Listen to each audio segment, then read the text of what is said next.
presented by Mathli Express Music।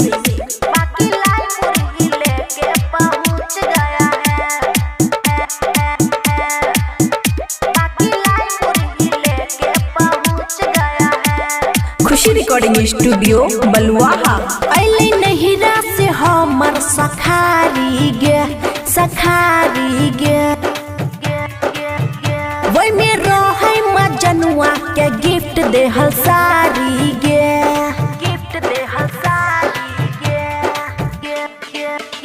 अले नहिरा से हमर सखारी गे वही में रहे मजनुआ के गिफ्ट दे हल सारी गे।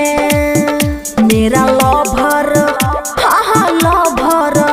मेरा लवर जी हमसे तो लूच गया है, लूच गया है। बाकी लाई मुरही लेके पहुँच गया है। मेरा लवर जी हमसे तो लूच गया है। बाकी लाई मुरही लेके पहुँच गया है। अब क्या होगा? बाकी लाई मुरही लेके पहुँच गया है।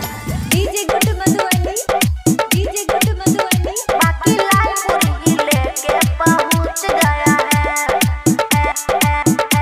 खुशी रिकॉर्डिंग स्टूडियो बलुआहा। गाड़ी दूरा पर लगल कही गे, देखी के मुँह फूलल कही गे। बेटा के हमारा गोदी में लाई के पापा के रिश्ता बतल कही गे, पापा के रिश्ता बतल कही गे। संगे बीतल कहानी सब हमरा बैठा के सुनावे लागल। एको बेरी न हमरा से नजर में नजर मिलावे लागल।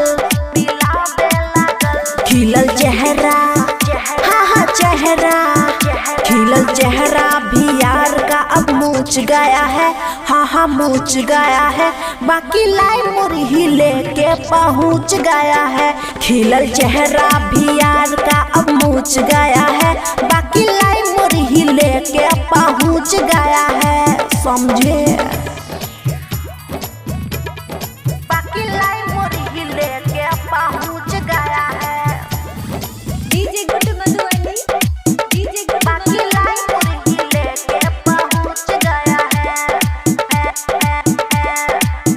खुशी रिकॉर्डिंग स्टूडियो बलुआहा। हमरे खातिर छै कुमार गे, साचो में कह रही छे प्यार गे।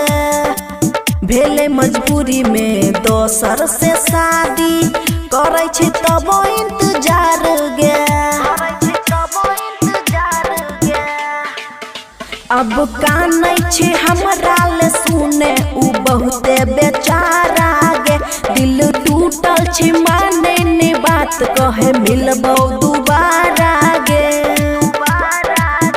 मेरा रोशन रोशन मेरा रोशन दीवाना तो लूच गया है, लूच गया है।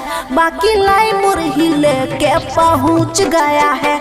मेरा रोशन दीवाना जी लूच गया है, लूच गया है। बाकी लाई मुरही लेके पहुँच गया है। खुशी रिकॉर्डिंग स्टूडियो बलुआहा।